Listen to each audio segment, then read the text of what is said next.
Hola, espero que me puedan escuchar bien. Eh, Soy Martina Castro, CEO de Adonde Media y productora ejecutiva del verdadero robo del siglo. Bienvenidos al evento de lanzamiento del primer original de Adonde Media, producido con apoyo de Duolingo. Vamos a comenzar con un tráiler animado, que no sé si lo vieron, lo lanzamos ayer por las redes, pero por las dudas se los queremos compartir ahora y después puedo presentar los miembros de nuestro panel. Eh, a ver, tengo que salir de aquí y presentarles por YouTube, va a tener que ser. Stop share. No sé por qué me nominaron a mí para hacer la parte técnica, pero vamos a hacer lo mejor posible para que salga bien. Aquí, a ver. Share screen. Aquí. Bueno, voy a esperar un minutito más para los que estén entrando recién.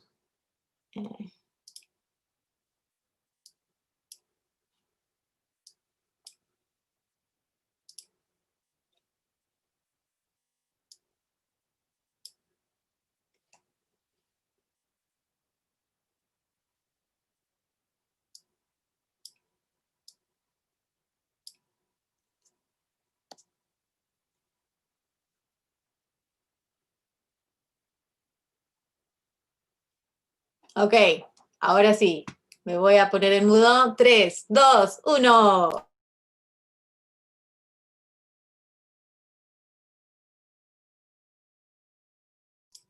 Sabía que iba a hacer algo mal. Salió sin audio. De nuevo. Tengo que compartir de nuevo porque... A ver. Share screen. Con audio. Esta vez, ahora sí. No se debe de escuchar.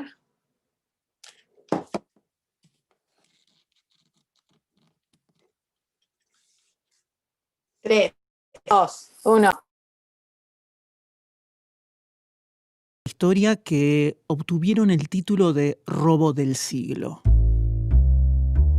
1982, el robo al Banco de Niza en Francia. 1994, el robo al Banco de la República en Colombia. Cada uno tiene algo que lo hace especial. Pero hay uno solo, que lo tiene todo. Una toma de rehenes que paralizó a un país entero. 200 policías rodeando el banco. Todos los canales de noticias estaban en vivo cubriendo eso. Un engaño planificado durante más de un año. Pasa a ser un enigma casi de cuarto cerrado, algo esotérico. Un equipo de investigadores con el único objetivo de atrapar a los culpables. La investigación fue muy intensa y bueno, lógicamente empiezan a cometer algunos errores. Una traición inesperada. Un hecho de esta característica era imposible que se callen. A alguien se lo iban a comentar. Y una banda determinada a dar el golpe de sus vidas. El proyecto fue como una especie de aventura. Pero te digo más, sabía que iba a ser algo importante.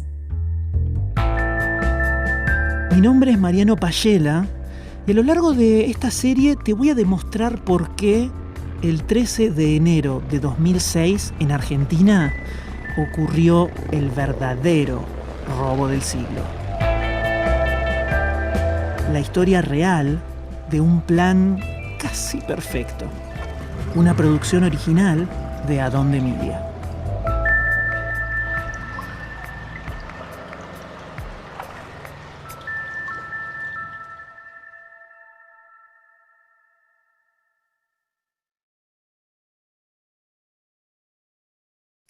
Bueno, ahora sí.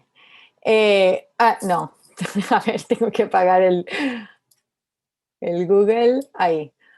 Ahora sí podemos presentar los miembros del panel. Prendan sus cámaras, vamos a testear todo en vivo aquí con ustedes del equipo de producción. Tenemos al presentador y productor del podcast, Mariano Payela, productor principal en Adonde Media, desde Argentina. A ver, saludar. ¿Qué tal? Hola, ¿cómo andan todos? Creería que se está escuchando todo bien. Sí, ok, esperemos que sí. El editor del podcast, editor gerente de Adonde Media, David Arandete, desde Washington, D.C., saludar. ¿Qué tal? Hola. Y también Alejandro Marinelli, productor asistente del podcast y un periodista que ha cubierto este caso por mucho tiempo en Argentina también. Me parece que estás por ahí, ¿sí? Sí, ¿me escuchan? Sí, te escuchamos perfecto. Hola, ¿cómo les va? Súper. Bueno, a todos que están con nosotros desde YouTube, muchas gracias por estar con nosotros en este día especial. Esperamos que hayan recibido un enlace al episodio 1, que es un estreno exclusivo, va a salir al público mañana, pero hoy vamos a hablar un poco de cómo se produjo esta serie y también se basa en algo que armamos con Duolingo de forma bilingüe. Entonces, un poco de las diferencias entre ambas series para aquellos de ustedes que han escuchado la primera versión, que se llama El Gran Robo Argentino, y que salió por Duolingo Spanish, el podcast que producimos con Duolingo. Si están ahí en el chat, saluden y dejen sus preguntas, que vamos a estar parando de vez en cuando para contestar sus preguntas. Hoy vamos a estar juntos. Ahora solamente 25 minutos más, es un evento cortito, pero por lo menos te queríamos dar una pequeña entrada en lo que se llevó a producir esto. No solamente es difícil en general, pero en plena pandemia y gracias a un gran esfuerzo de este equipo que ven, y muchos más que no están con nosotros en presencia, pero que definitivamente van a escuchar sus aportes en el producto final. Lo hemos logrado y lo estamos logrando porque todavía estamos en producción. Entonces vamos a empezar. Yo quiero empezar con Mariano, porque claro, la gente que escucha que esto ya se produjo, ya hay una versión bilingüe, obviamente no es la misma. Entonces, ¿podés hablar un poco de cómo enfrentamos producir ambas series y cómo son diferentes? Sí, son ya desde la primera línea de guión, son dos cosas que se empezaron completamente desde cero, partiendo desde el material que teníamos y arrancando cada uno como su propio proyecto. El podcast de Duolingo es un podcast que tiene una estructura muy particular, donde hay, además de contar una buena historia, que sea interesante, que sea en español, tiene el ingrediente extra de que estamos ayudando a gente que está aprendiendo a hablar español, a que lo practique lo mejor. Entonces, hay un montón de cuestiones de estructura y de cuáles son los límites de qué cosas podemos contar y qué cosas no, que entran dentro de todas las historias que se cuentan en Duolingo, y esta fue una que fue particularmente desafiante porque contar una historia policial que encima sucede en Argentina, que es un país con tantas particularidades, en tantas cosas, que hay que explicarlas para entender la historia y entender la serie. Ese fue un desafío enorme y gigantesco de todo el equipo que estuvo trabajando en ese proyecto, para cómo lograr contar y explicar la base de esta historia. Ahora, cuando dijimos que esto fue algo que desde el primer día en que empezamos a producir fue... esta historia va a tener dos versiones, va a tener la versión bilingüe y va a tener la versión como original de Adonde, porque en un principio era una historia que íbamos a hacer como un original de Adonde, y terminamos haciendo el partnership con Duolingo.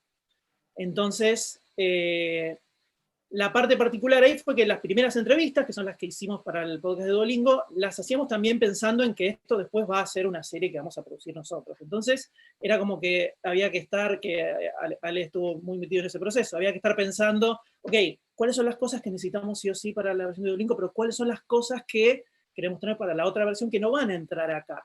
Entonces, era como estar pensando en dos cosas al mismo tiempo durante todo ese proceso, que fue gigantesco. Pero después, ya una vez que empezamos con la producción de esta serie, ahí dijimos, bueno, ¿hasta dónde la queremos llevar? ¿Qué otras cosas queremos contar? Porque no se le habla de la misma forma a un público de habla inglesa que está aprendiendo un idioma que a un público argentino y latinoamericano, sobre todo, de esta historia. Se cuenta de dos formas muy distintas, porque son dos contextos en los que vivimos muy diferentes. Entonces, ese ya fue un desafío muy particular, desde cómo pensamos todo el proyecto y cómo fuimos buscando las nuevas entrevistas. Tenemos más del doble de entrevistas en la versión en español que en la de Duolingo. Y sobre todo cómo fuimos estructurando la serie y qué cosas contamos, que son diferentes al proyecto que hicimos con Duolingo.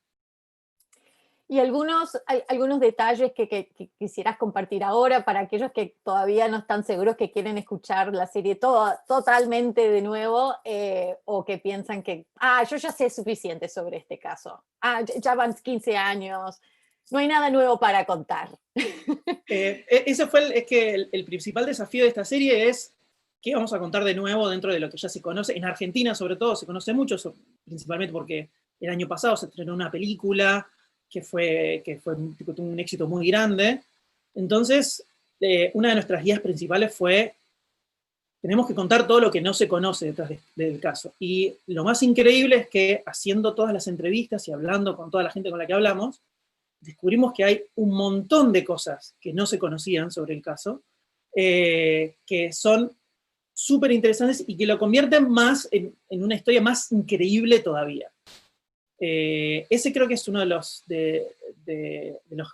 grandes diferenciales que tiene esta serie. Realmente hay episodios donde estamos contando cosas que no se conocían hasta ahora, y que las descubrimos nosotros en el proceso de estar trabajando. No es que desde un principio dijimos, esta seguro es una historia. Tampoco las conocíamos, y nos pasaba con Ale. En el medio de la entrevista decíamos, no, lo que nos está diciendo, ¿cómo es esto? Sigamos por acá, y descubríamos cosas nuevas en cada entrevista y empezamos a hilar. Y bueno, las cosas que tienen como mágicas de contar historias, ¿no? Que uno tiene una idea principal y en el medio vas encontrando un montón de caminos divergentes y los vas tomando y te vas llevando a lugares que nunca pensaste que ibas a llegar. Sí, es lo que más he disfrutado de este proceso, y obviamente yo más de afuera, porque no conocía el caso, y me alegro mucho que hayas dicho que esto se fue pensando desde el inicio. Entonces no es que produjimos una serie y después otra, no, esta serie lleva ya más de un año en producción, y sí, me parece que se nota en cuanto al detalle y los hechos que estamos cubriendo.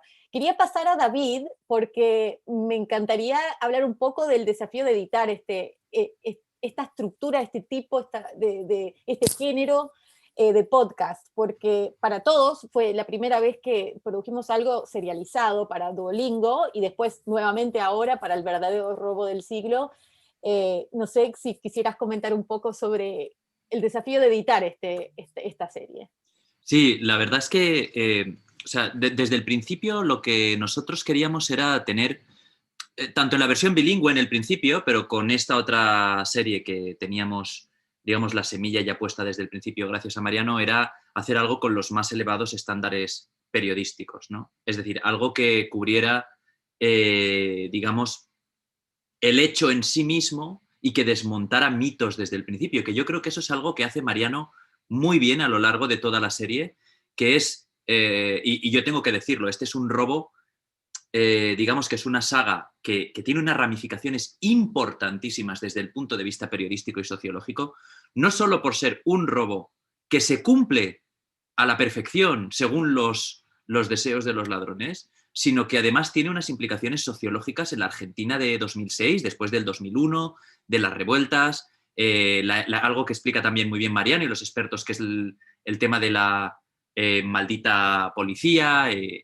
Digamos, todo esto tiene unos elementos en una serialización, digamos, hemos pasado unos filtros de calidad que no los tienen ni siquiera los reportajes más elaborados sobre este robo y sobre muchos otros. Es decir, vamos a descubrir cosas que no se sabían de un golpe, que esto yo tengo que decirlo porque es periodístico y es factual, según 2 de los ladrones implicados, inspiró series como La Casa de Papel, que es, digamos, un éxito cinematográfico, que ha inspirado películas, novelas, y nosotros Mariano lo que hizo con la ayuda de Alejandro fue diseccionar todo esto Lo hicimos de una forma mucho más sencilla en versión bilingüe, que además es algo fascinante para Duolingo, pero esta es la versión que tiene todos los detalles, en la que hemos trabajado todo.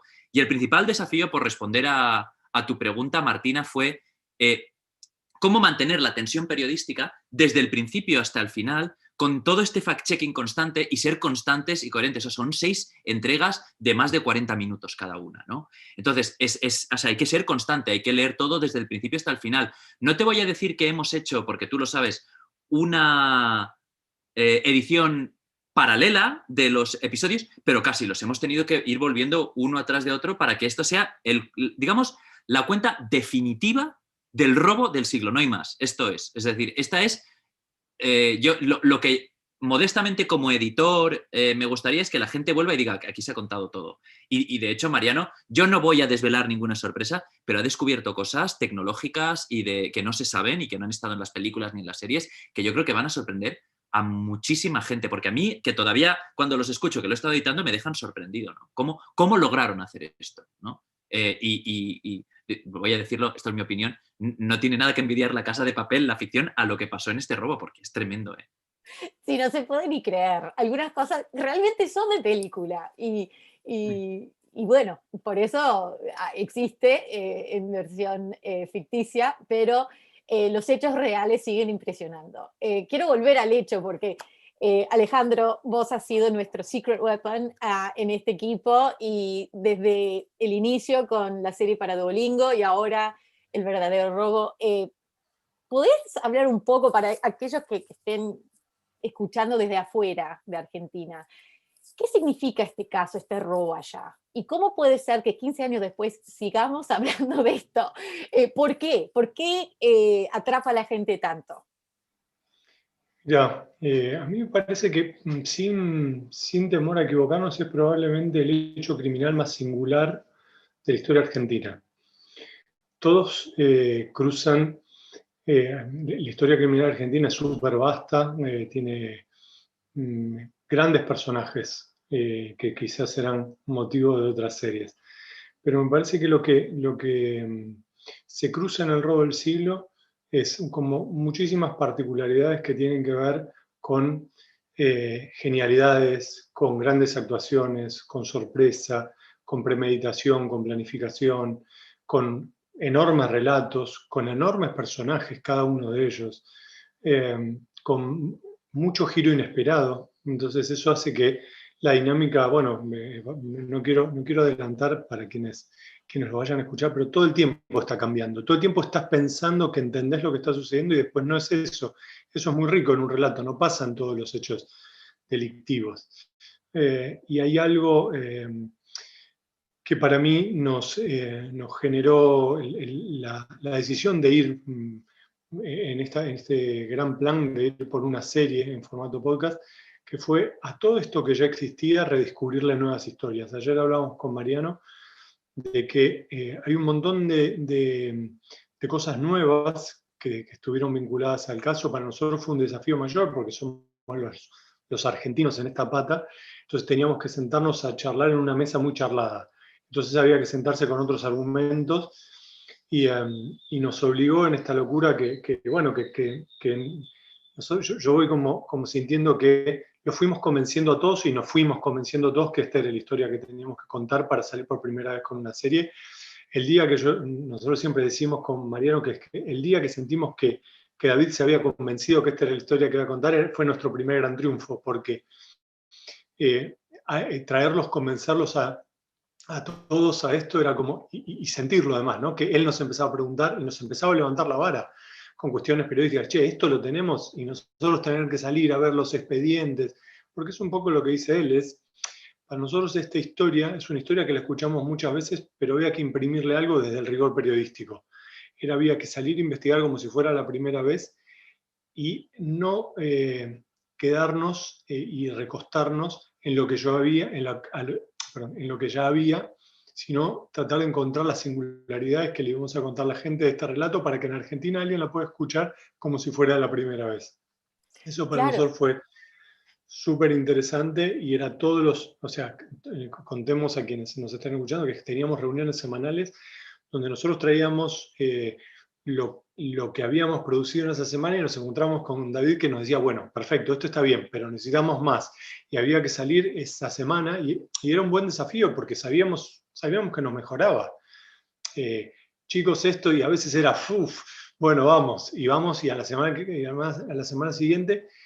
Y no sé, acá hay como un montón de relatos, por ejemplo, todo lo que tiene que ver con los periodistas, que no lo habíamos pensado y yo nunca lo había pensado, qué sucedía con los periodistas. Y entonces elegimos a Rodolfo Palacios y a María Ripeta, que habían sido quienes se metieron. Uno escribió el libro sobre el caso y el otro fue la primera que supo de los mensajes que había dejado la banda, esa cosa tan romántica que le imprimen a la historia, ese mensaje que la banda le deja a la policía.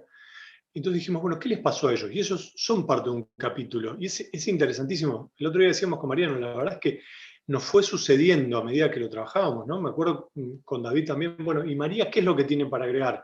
Bueno, María tiene esto. ¿Y Rodolfo qué es lo que tiene para agregar? Y entonces íbamos como armando, todo fue como un rompecabezas sobre una historia que se conocía, pero empezamos a meter otros planos que eran muy novedosos y que la verdad es que creo que para quien lo escuche lo va a sentir.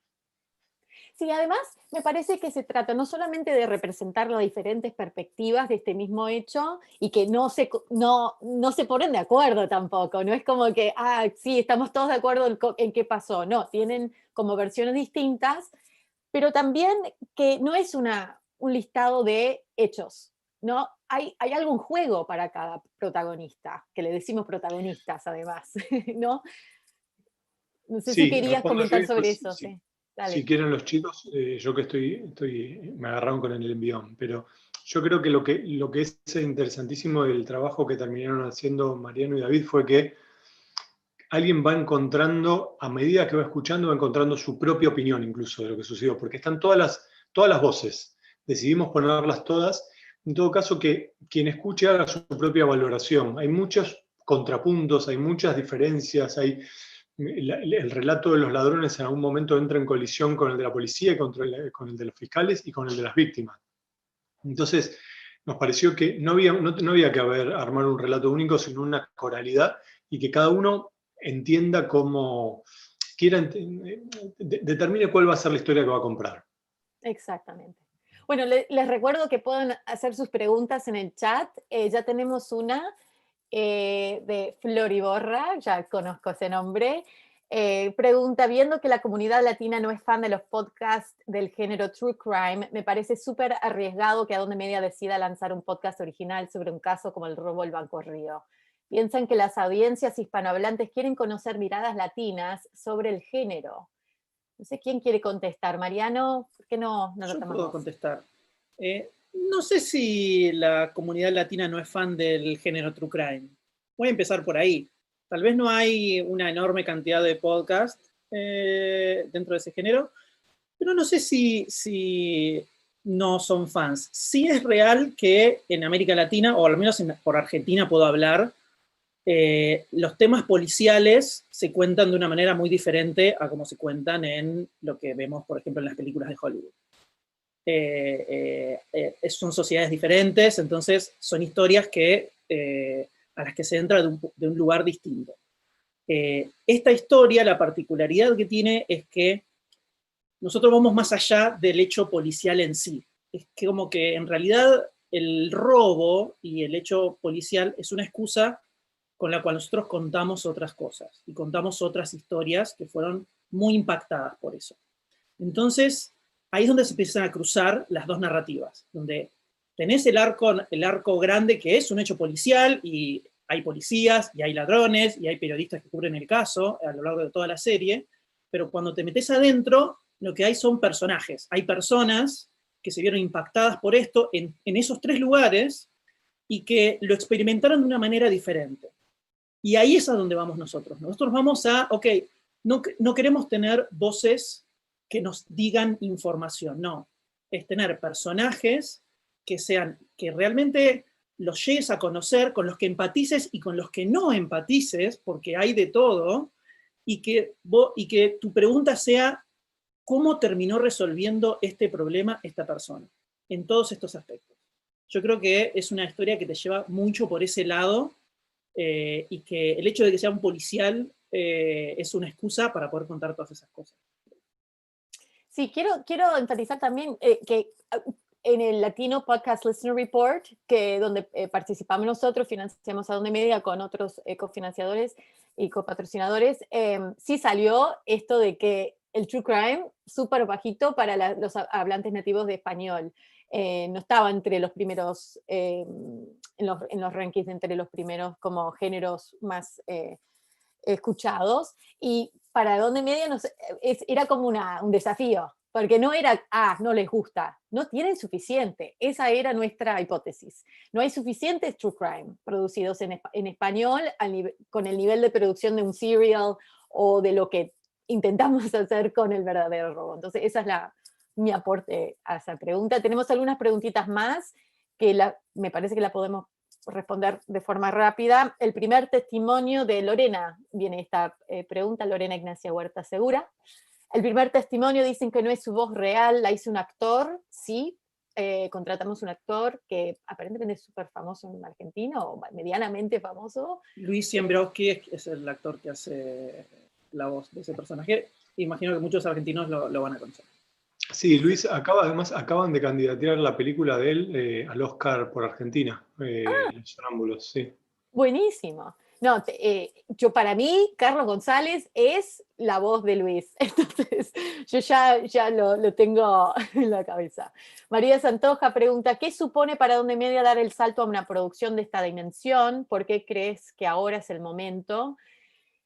Una buena pregunta. Yo diría que necesitamos, cuando empezó toda la pandemia, que realmente no sabíamos qué iba a pasar por el mundo del podcast y con la industria, nos sentamos con el equipo creativo de Donde Media y dijimos, ¿qué hacemos? ¿Qué hacemos si se nos van todos los clientes? Y bueno, nos tenemos que sentar a producir las cosas nuestras, algo con nuestro nombre, algo para representar lo que podemos hacer. Y por otro lado, vemos que hay todavía mucha necesidad para este estilo y este nivel de producciones en nuestro idioma, como que no existen suficientes, no hemos visto la inversión brutal que requiere la industria para despegar y para que más gente escuche podcast. Entonces, también es una apuesta para la industria decir, mira, esto es posible, esto se puede hacer, más de esto es necesario y ojalá que más gente llegue al podcast. Esa es la idea. Ian Ayesa, hola, excelente primer episodio, muchas gracias, Ian. ¿Cuándo fueron a hacer las entrevistas? ¿Ya sabían todo lo que iban a preguntar o tuvieron que hacer más de una sesión de entrevistas? ¿Quién quiere contestar? ¿David? ¿Mariano? Bueno, realmente hacemos una especie de primera entrevista, la hizo Mariano bastante exhaustiva, ¿no? Y a partir de ahí se va construyendo. Digamos, en la arquitectura de guión se hace después de tener el bruto de las entrevistas y de tener todo lo que ellos han dicho, pero para eso tienes que tener un alto grado de implicación por parte del periodista, que aparte productor, que es el host del podcast, es decir, todo esto es obra de Mariano con la ayuda de Alejandro, ¿no? Entonces no había mucho material extra necesario, ¿no? Lo que pasa es que sí que igual Mariano puede contar porque hubo adiciones de último momento que entraron cuando ya teníamos los guiones más o menos, digamos, en marcha, ¿no? Pero básicamente la primera entrevista fue tan extensiva y ofreció tanto detalle que teníamos que elegir más que ir directamente a preguntarles exactamente qué es lo que tenían que decir, ¿no? Y creo que el caso era diferente, ¿no? Mariano, si tú quieres añadir. Sí, Mariano, solo para agregar, porque sé que tenemos poco tiempo, tenemos un minuto para cerrar, lo que fue también hacer todo esto en pandemia, ¿no? Como que volvimos a gente, pero en situaciones muy difíciles. Sí, sí, con el tema de las entrevistas, hay muchos con los que hicimos más de una entrevista, pero porque nos pasaba esto que decía antes.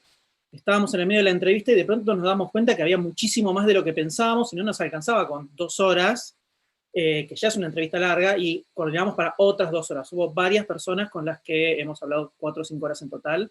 Creo que en total son 20 y algo, 30 horas de entrevistas las que tenemos, sin contar toda la información que viene después, que a cada uno de los protagonistas después les preguntas 200.000 millones de cosas para chequear todos los datos, ¿no? Y hacerlo en pandemia fue extra nivel de dificultad que le podíamos agregar a esto si le faltaba uno, porque es muy distinto hacer una entrevista a través de un Zoom. Cualquiera de los que estén escuchando esto que haya entrevistado a alguien alguna vez sabe que es muy distinto hacer una entrevista a distancia que hacerla presencial. Sobre todo cuando estás trabajando en un podcast. Porque cuando trabajas en un podcast hay un montón de sutilezas que querés tener, donde vos entrás ya grabando, te encontrás con la persona, te saludás, escuchar el lugar donde está, hay un montón de cosas que son muy ricas en cuanto al audio, que acá a distancia se pierden completamente, porque cuando la persona del otro lado es la que aprieta el botón de grabar, ahí ya hay algo que se pone un poco más rígido de lo normal. Entonces hubo todo un trabajo de hacer desaparecer el Zoom, y además de tener, por supuesto, equipos de grabación dando vueltas por toda la ciudad de Buenos Aires, yendo de un lado al otro, que hay quienes no podíamos llegar, explicándoles cómo grabarse con sus teléfonos, Recuerdo, toda una técnica. Te interrumpo cortito. Recuerdo un día que fuimos a grabar a uno de los ladrones, a Beto de la Torre, a su casa, y estábamos en remoto, Mariano en su computadora, yo con Beto de la Torre y grabándolo, y empezaban a ladrar perros. Y entonces es un barrio muy humilde y ladraban perros, y después pasaban autos por la calle, es una zona muy baja de Gran Buenos Aires, en Wilde, y pasaban autos con cumbia, entonces teníamos que tratar de meter el relato entre los perros y los autos con cumbia, y nada, nos reíamos con Mariano, whatsappeábamos y nos reíamos, porque además había que hacerlo concentrar mucho a un ladrón que no tiene oratoria, entonces era como muy interesante el desafío, porque bueno, había que hacerlo. Claro, y es una de las particularidades de hacer esto en podcast, ¿no? Que no importa los detalles ni lo que quiere decir, si no lo dice bien y no lo dice de forma bien grabada, chau, como que no importa.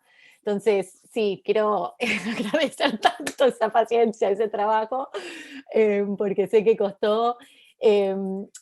Podemos quedarnos unos minutitos más, no sé si hay algunas preguntas más, si los que quieren quedarse, me parece que podemos alargar unos minutos para contestar sus preguntas. Una de Luis Miguel Pedrero Esteban. Hola Luis, o Luis Miguel, enhorabuena a todos por el trabajo, me parece un acierto apostar por un producto de este género. ¿Se plantearon la posibilidad de ofrecerlo en exclusiva para alguna plataforma? No, y por eso de lo que dije anteriormente, ¿por qué producir este podcast ahora? ¿Por qué un original? Es importantísimo que llegue a la mayor cantidad de oyentes posibles. Todavía estamos haciendo crecer la audiencia de podcast en español. Hay muchísima gente que ni sabe lo que es. Entonces, de nuestro nicho necesitamos expandir y seguir expandiendo. Yo se lo estoy mandando a mi tía abuela, a mi padre, gente que ni sabe dónde está la aplicación de podcast en su celular.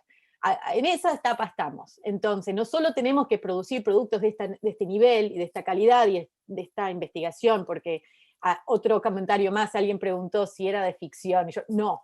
Lo único ficticio que vas a escuchar es el diseño sonoro. Obviamente, estamos hablando de un hecho hace 15 años. Entonces, hay muchas cosas que estamos añadiendo para crear una escena, algunos reportajes muy cortitos de noticias del momento, pero casi todo recreado y como hecho en el estudio por nuestro gran diseñador de sonido, Antonio Romero, que también es el ingeniero del podcast. Y bueno, eso sí, ficción. El resto, real. Y no sé si alguien más quiere comentar sobre eso. O algún comentario final. Quiero agradecer al resto del equipo para cerrar.